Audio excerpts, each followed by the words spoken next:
You're listening to the B&H Photography Podcast. For over 40 years, B&H has been the professional source for photography, video, audio, and more. For your favorite gear, news, and reviews, visit us at bnh.com or download the B&H app to your iPhone or Android device. Now here's your host, Alan Weitz. Did you hear that Stacy Kranitz was named Instagram Photographer of the Year by Time Magazine for using Instagram as it was intended to be used? If I asked you about Instagram a few short years ago, you would have asked me what I was babbling about. Greetings, my name is Alan Weitz, and this is the B&H Photography Podcast. Today we're going to discuss Instagram and talk about using it as it was intended to be used, or perhaps should be used, by professional photographers. Our guests today include two photographers and a photo editor. We will be talking about how and why they became active in Instagram, whether they believe, as some users believe, Instagram is strictly for smartphone shooters, and their thoughts about filters, comments, and hashtags. We'll also be discussing the best approach to take when establishing a name on Instagram. Is it a diary or maybe an appendage to your website? Lastly, we will talk about advertising on Instagram, making sense of the numbers game, and how to monetize all the time and effort it takes to maintain a presence on Instagram. Sharon Radisch and Sam Horine are respected photographers, each having hundreds of thousands of Instagram followers. Libby Peterson is the features editor at Rangefinder magazine, and Instagram is part of her daily life too. Welcome all. First question I have is, how did you first get started in Instagram? And while you're answering that, how has Instagram changed since you've started, and how have you changed? Who wants to take it? I started Instagram back in 2012 when I got my first iPhone, which was the iPhone 4S. So I was a little bit late to having a smartphone. And I downloaded... For whatever it's worth, that was my first smartphone. Okay, too, good. I simply was looking for photography apps. I was also new to apps, so I was just interested in downloading different ones. And I remember downloading Hipstamatic and Instagram because they were the only two photography apps that were out there at the time that I knew of. And so I just started playing around with Instagram that way. Sam? My story's a little bit And different. we're going to come back to the second part of those questions, by the way. I didn't forget that. Sam, go ahead. My story's a little bit different in, I guess it's similar in that, I had just gotten a smartphone and I got in 2010, like right at the very beginning. But I used Instagram in a very different way. I got into photography. I was self-taught, and the ball just kind of started rolling. I started picking up small jobs, and it got bigger and bigger. And I ended up working a lot in editorial, shooting a lot of restaurants and food and that kind of stuff. And my side work was all on Flickr, and Flickr was kind of dying like right in 2010. And I got a smartphone, and I was just like walking around like shooting photos, and started sharing them online. And I was like, this is really cool. Like this is like a new thing. So for you, it was really a visual diary, in a sense, and for your private work as opposed to your professional work. Is that fair to say? Very much so at the beginning, yes. Okay. Sharon, what about you? So it started out for me as well. I had also been a member of Flickr, and so I was used to shooting as a hobby and uploading and sharing and kind of having that social network and discovering other photographers that way.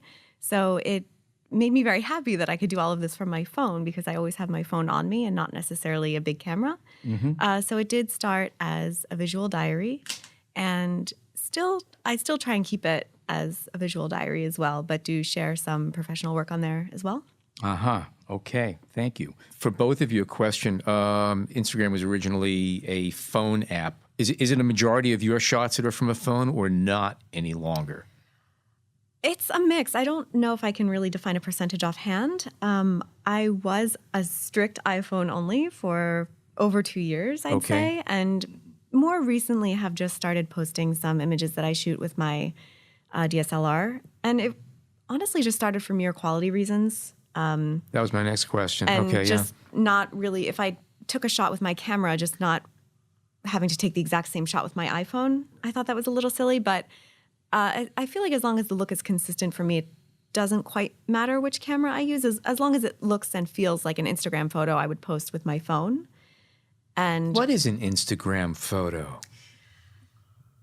Well, I was actually just going to say that. I mean, what isn't an Instagram photo? For me, just for what I shoot, the line is very fine because I'm a still life photographer. So even when I post Instagram images, a lot of them are little still lifes I create in my apartment or my studio. So I don't know, is that portfolio work or is it Instagram work? I'm not sure. It's still kind of what I've been inspired by that day, or if I'm just collecting little things around the apartment to shoot. I don't know, is that an Instagram image because I've sat there and created a still life? I'm not sure what that I actually is. was thinking about that a lot. Sam, do you have any thoughts? Because I actually do have a thought about what qualifies as an Instagram image, but I'd like to hear your take on that first. I mean, I think anything could be an Instagram image. Once you start like overthinking it and, you know, over curating it, it kind of becomes a little sterile. Yeah. I'm a photographer. I'll shoot with whatever I have. I have the iPhone. I'll shoot with the iPhone. If I have the camera, I'll shoot with the camera. You know, and certainly like all the new cameras having like Wi-Fi in them has kind of really helped that one. Yeah. You know, I mean, there was for a while like. But that's a post-production issue. I'm talking about what qualifies a photograph as being good for Instagram.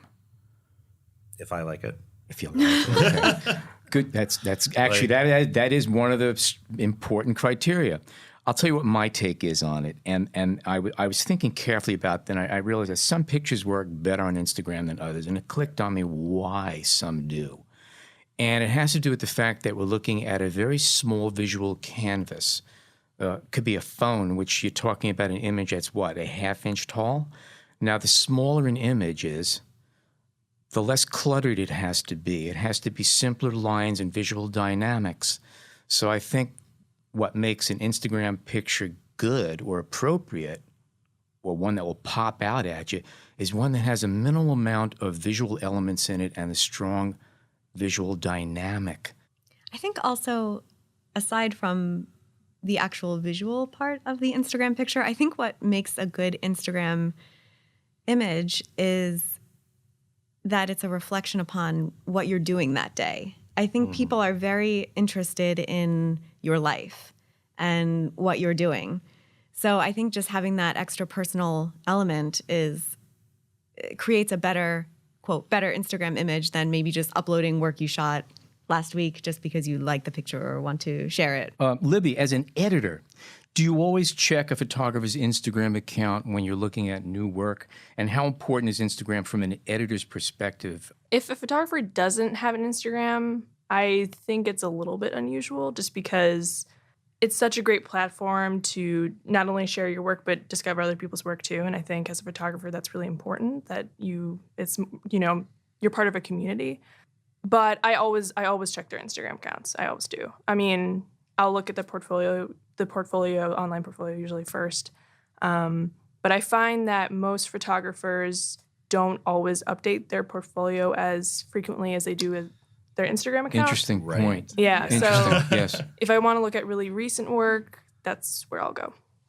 There really seems to be like a staticness of a website compared to Instagram. Instagram is very organic, whereas I'm going to guess Instagram's just a little easier.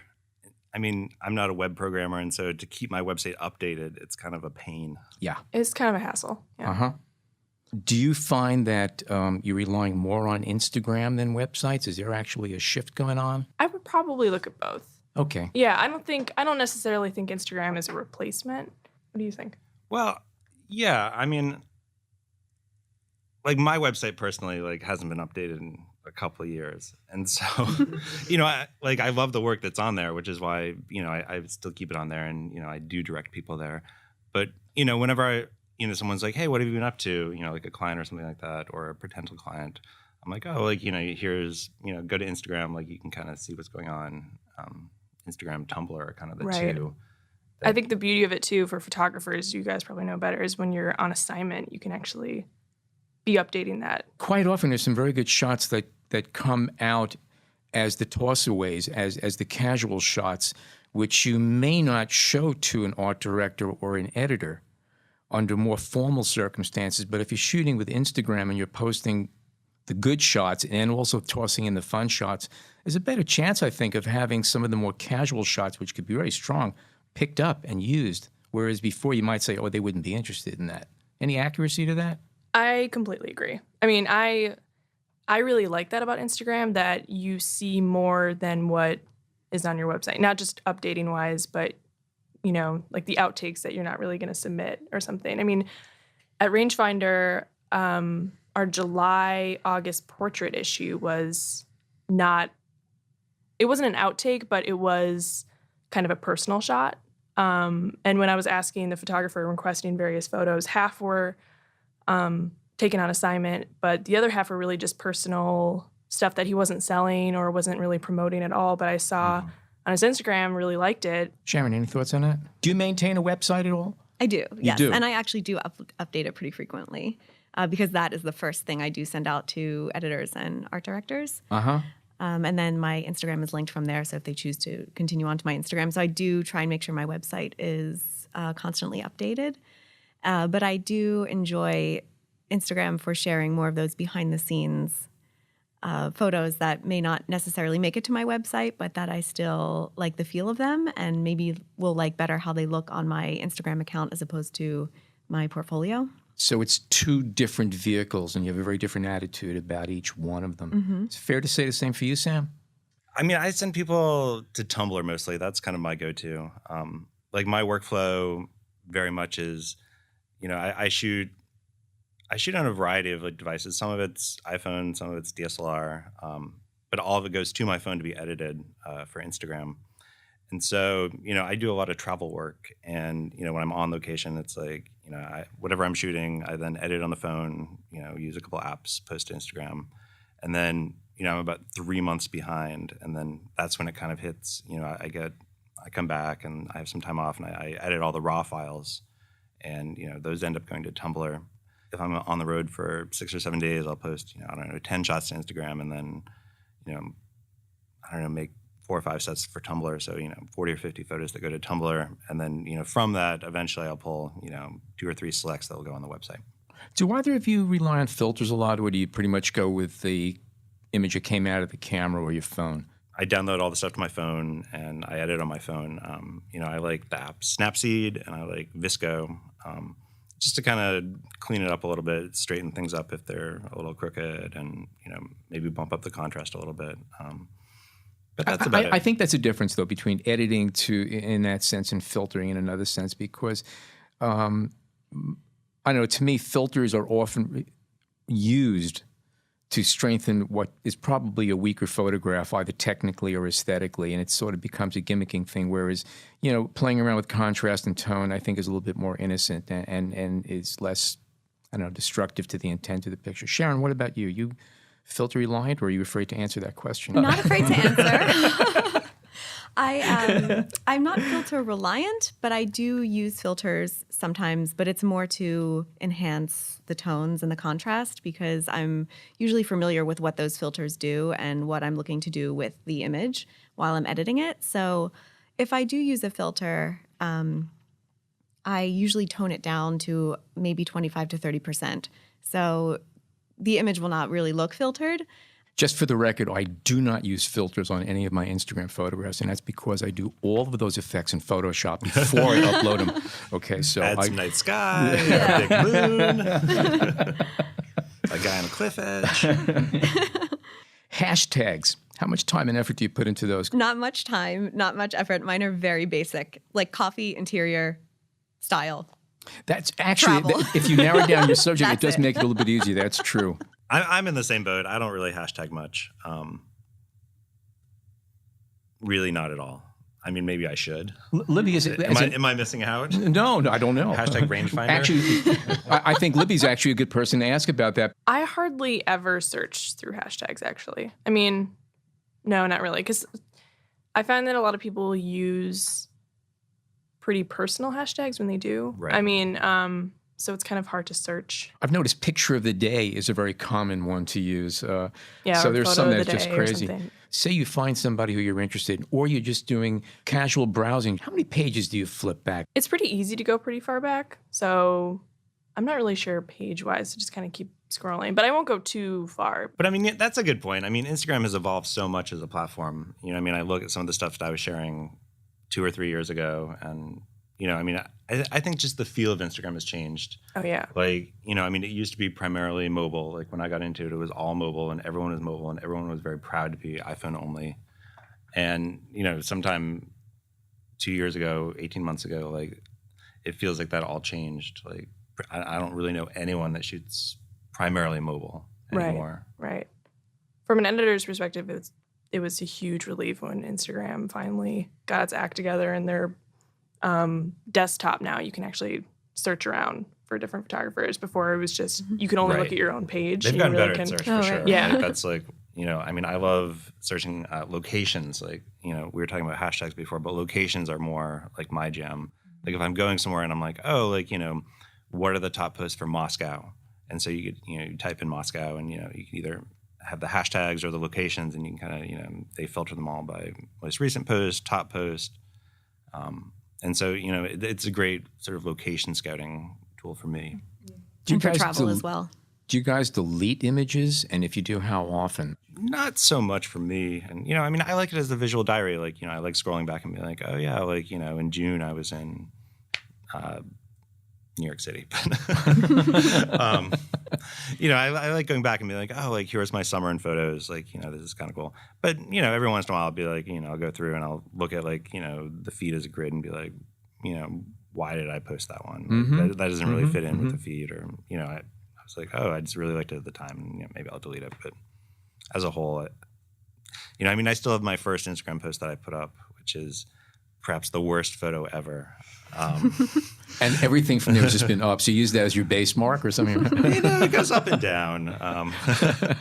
Libby, earlier you mentioned the community of photographers. Do you engage with others through Instagram? And this is really open to all three of us. With you. Absolutely. I feel like I would be excited if a magazine like reached out to me or comment or liked a photo. So from the magazine's perspective, yes. That's a good point. I know because, getting liked by somebody on the other side of the planet is nice, but to see from a recognized source, that's pretty good. Yeah, I mean, because kind of getting back to what you had asked before about searching hashtags, and I said I don't really do that, but I will look for if somebody's hashtagged rangefinder or RF, I'll look through those. Every month we do a page in the magazine called RF Conversations.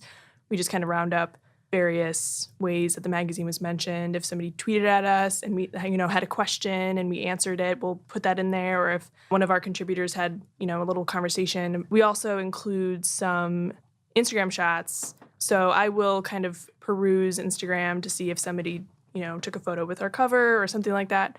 So I will look for that kind of stuff, and we will put that in the magazine. So you guys like actively sort of curate a community and encourage people to submit to interact with us and tag us and that kind of stuff. I'll look. I mean, I think stuff. that's such like a cool thing about Instagram is that like it's definitely broken down a lot of doors and a lot of like boundaries.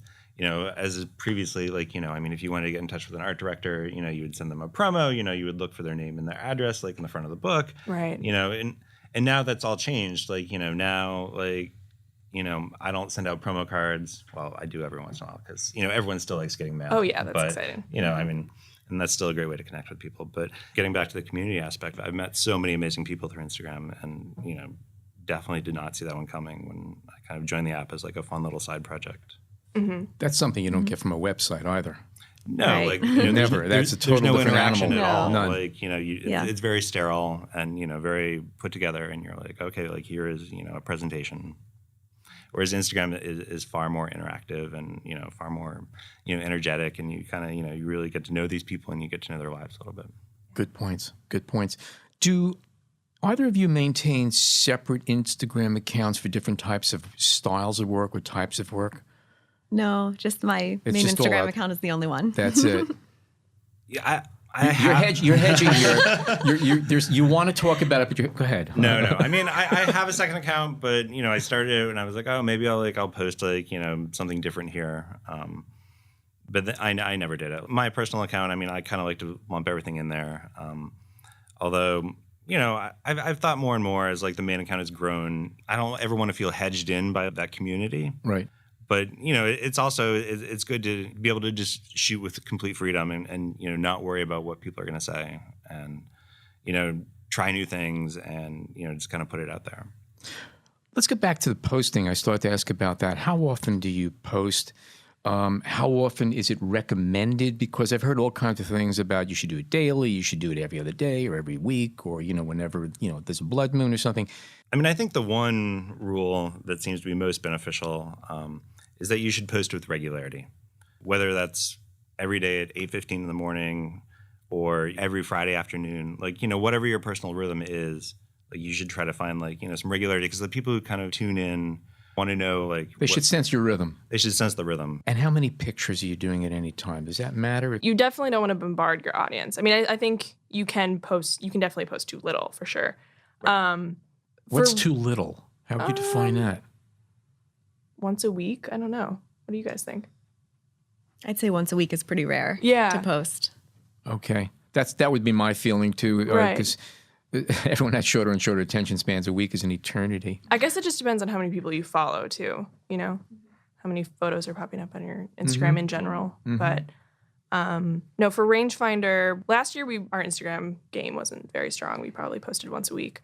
Now we post probably 2 or 3 times a day, I want to say. Not always on the weekends, but we always leave at least a few hours between each post. I would not recommend posting 5 photos all in a row or something like that. No, definitely not in a row. Yeah. Like, you kind of got to spread it out. Yeah, at least a couple hours in between each photo, I'd say. Okay. That way everyone has time to go through your feed. To digest All your followers everything, are yeah. looking at one, and then a couple hours go by and they'll see another one. Right. And that brings you back. It's a good point. Now, here's a big one.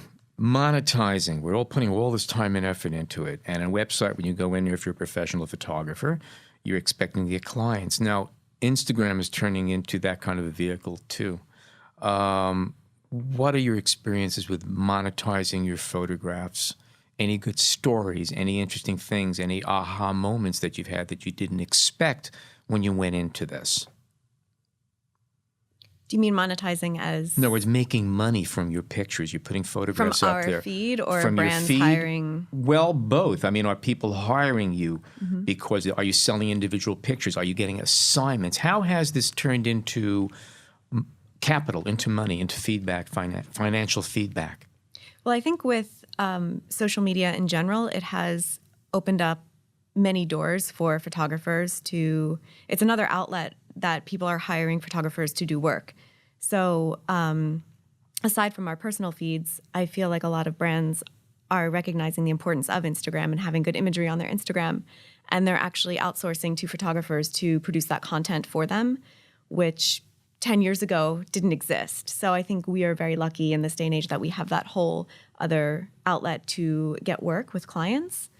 And as far as our own feed goes, there are definitely, I think once you have a larger following, brands will approach you to maybe take out an ad space or a marketing space on your feed to endorse their product. So it could go both ways. That's the payoff. Sam? I think the greatest thing about Instagram is just the exposure that it provides to photographers. Advertising on Instagram is, when it's done tastefully, I think it's done really well. And for a couple of years, there was no advertising on it, no native advertising anyway. It's a tough question. Before Instagram itself started selling ad space, they were looking at sort of like influencers to kind of like peddle products. It's nothing new. It's like, it's the same as like blogs. As blogs. It's like... It is. I think what I've noticed with photographers using their feeds for advertisements, I think, as Sam said, if it's done tastefully, I still enjoy seeing that photographer's style if I follow their feed. I like and seeing whether people or not, that I like and people I know, like, Exactly. Work with big brands and, sort of put their own spin on it. Like, I mean, that's like, when it's done really well. When it's not done really well, it's like, someone posting like other people's content. right. Just sort of like shilling, for lack of a better word. I mean, it's like everyone has to eat. I get it. The fine line between tasteful and too much is very fine. I mean, there's been an entire proliferation of companies that have sort of like leached onto this whole movement and are willing to give anyone with 5,000 followers the chance to sell $50 ads, which waters it down. It makes it terrible. It's certainly very wild, wild west right now with advertising and social media. I think It is. everyone's kind of trying to figure it out. The FTC is trying to figure it out. Where it goes, I think, will dictate in the long run sort of like where Instagram goes as a platform. Which takes us to our last question. Where are we going with Instagram? Thank you. You're good. You can come back anytime. Thank you so much. All Finding right. segues can be tricky sometimes. But No, I had something else to add, too. please, go right ahead. To go back to when we were discussing kind of the fine line between a photographer using their Instagram feed as an influential platform with ads, I think when it comes down to it, for the photographer to do it carefully, you have to realize that it's your brand too. So Right. True. If you choose to rent out your feed for ad space, or you choose to shoot a product that you would like to endorse on your feed, it's important that you keep it your own style, because it's still your brand you're putting out there. No matter if someone's paying you or not, it's your brand. And I think that's the most valuable thing to remember when getting into advertising and Instagram, and so you can maintain your following and your style. That's interesting, because say if you're working from a website and you put your work out there, it could be your personal work, quite often that could lead to getting assignments for things that you don't necessarily endorse because they just like the way you see things. And again, it's a nice job and it pays the bills, but you may or may not want that to show up on your site necessarily. Sure. To be part of your visual personality. Mm-hmm. So maybe with Instagram, it's a little bit more sensitive to that because it is such a fluid, organic thing. It is. I would surely take a shoot that maybe wasn't quite my style, that had nothing to do with Instagram, to, quote, pay the bills, rather than shoot an ad that I didn't feel like would be my style and representative of my brand to put on my Instagram account. But you would put it on your website. If I felt that it was my style. Okay. Yes, all right. but So if you're not, sticking to your guns. I'm okay. sticking to my guns. That's Yeah, fine. Good for you. There's a lot of work that I've done that I love, that I just, we get hired to do many different things. Sure. So if I really feel like it fits with my brand, I'll put it on my website and or Instagram, but I try to keep it very specific. Yeah. Gotcha. You should promote or share the work that you want to shoot. Mm-hmm. Yeah. Exactly. Mm-hmm. You sort of create your own clientele that way. So how would you change Instagram if you could? Where would you want it to go? What do you hope to see from it or get from it moving forward? One thing that has changed, which I would love to see change, is that everyone I follow, I would like to see their images in my feed. Fair point. Ah, okay. That is something that has recently changed, and that is has been a bit frustrating to many people. Not for the better. Not for the better. Sure. Yeah, I mean, that was going to be my point as well. Like, I mean, I would love to see Instagram go back to embracing photography. Mm-hmm. Like, I feel like at the very beginning, like, it was a photographer's community. It really embraced, like, creativity and photography and, sort of bringing people together and, raising people up. And, it's definitely changed a little bit in the past few years. It's changed a lot in the past few years. But, I mean, as it moves towards more of a Facebook algorithm, it's making it more challenging to follow those you want to follow. And right. Like, when I log on, like, I want to see all the people I follow. Mm-hmm. Right. Not, that's why you followed them. Right. Yeah. Not the people I've interacted with the most in the past month. On the flip side, though, I do think I have been able to discover more people I would like to follow by using the Explore page. I think that has gotten better. That has gotten a lot better. Yeah. Let's wrap up on numbers. How much validity do you put into a lot of these numbers? How much of that goes into the numbers to where people are just saying, I'm going to endorse you and you endorse me back and forth. And so it's sort of like padding a little bit. Any thoughts about that? I mean, that was certainly the culture of Instagram for a little while at the very beginning, where there was this whole sort of like follow for follow movement, right. And shout out for like shout for out like. movement, Yeah. Like for like. And thankfully that's kind of gone away. From an editor's perspective, as far as looking at a photographer's Instagram and seeing how many followers they have. I mean, just when I looked up YouTube in preparation for this, I was like, whoa, that's very, very impressive. I mean, I can understand why you chose them, and obviously they have great work too. But I find that it's not all that, it doesn't make that much of a difference. I mean, Rangefinder does these takeovers. We have a photographer takeover account, and I think in the beginning, I was reaching out to people that had a really impressive following because I was thinking, they would then post on their own account to say, hey, like, I'm going to take over Rangefinder. And then obviously that... It would build up the account a little bit. Yeah, exactly.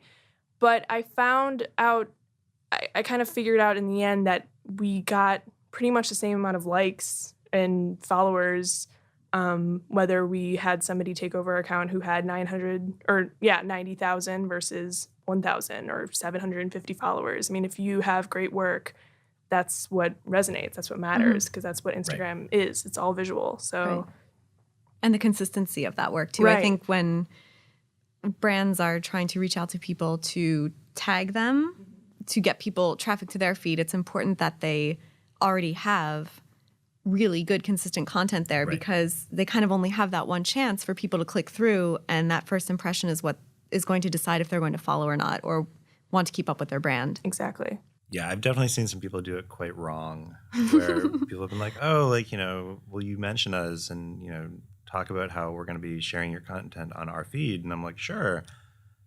You have to share the content first. Like, I can't be like, oh, yeah, like I'm sharing content on X channel all week, and then you don't post any of my content for 3 days. Like, you're doing it wrong. Yeah. Like, people might go over and then go, oh, like this is content from, 2 weeks ago, and, it's nothing. Do you employ strategies for getting more followers? Have you found any tricks that work? I think for me, it's been consistent content. Right. Okay. That's really it. Like, I mean, were you ever a suggested user? Once for 2 weeks. For 2 weeks, yeah. I was as well. Can you, what is that now? That's? So Instagram has a suggested user list. Okay. Which they sort of employ to sort of, I don't even know what they use it for anymore. Is it still in existence? I think it is. Essentially, Instagram will follow. So if you look at who Instagram is following, they're considered the suggested users, and they change it every couple of weeks. Okay. And originally, I believe that it was used when people signed up for Instagram. They would. I think it's still maybe that way. Yeah. So whenever a new user comes onto the platform, they go, here are some users that you might enjoy. To follow, right. So Gotcha, they're okay. kind of promoting your feed to new people who sign up to Instagram.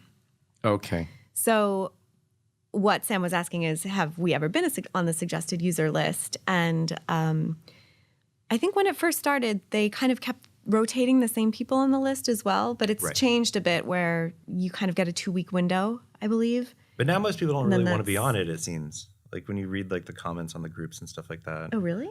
Well, because now it's just all the ghost followers. It's ghost followers, where yeah. It's like, you might pick up 100,000 followers in 2 weeks, but like, but your likes stay the same. None of them are active, which is actually a curse on your account. Like if you have like, 100,000 followers and get 50 likes. Red flag a little bit. Like no one is going to be like, oh, like let's hire that guy. Yeah, like, yeah. Some content will resonate better with an audience. Portraits never really do that well, which has been, a thing in Instagram for forever, as long as we've all been on it. You can post the most amazing portrait and, people would be like, meh, I don't know that person. Right. Like, So what is hot? If portraits are low desirable, what do you consider the hottest images out there? What do you guys look for when you go out there? well, I mean, I think what we consider important is different than like, I'm not pandering to the masses with my work. Right. At least not intentionally. For my stuff, like travel does well, like New York City does well. Instagram, the community is interesting because it's become a bit homogenized for sure. And that, like we were sort of talking about before, a lot of people that are new to the platform and want to be photographers, sort of come on and emulate some of the people who've been there for a while. And, you start seeing the same shots over and over again, which, Gets a little saturated. It gets a little saturated. Yeah. Like, if I have to see one more shot of like, a mountain reflecting in a lake, like I get it, it's pretty. Like, and a lot of people are going to click like and go, oh, I love that mountain reflecting in the lake. Yeah. But like, Latte art. I don't know. You gotta push yourself hard. This is an interesting position for me. I feel like I want to post every day and like, it definitely drives me to go out and create content and, just for the sheer purpose of posting to Instagram. Because it's such a driving personal brand, it really, it forces you to kind of be out there and making work. Like you said earlier, where it's like, I try to post every day, I try to shoot every day. It's been great for that. Right. It's not for likes or follows. It's just for your own exercise to Exactly. try and Mental exercise. make something every day. Okay. Thank you, Sam. Thank you, Sharon. And thank you, Libby. Thank you, John Harris, our producer, and Jason Tables, our engineer. Give us your opinions on Twitter at BHPhotoVideo with the hashtag BHPhotoPodcast, and please rate and leave a review on iTunes. My name is Alan Weitz. Thank you very much for tuning in today.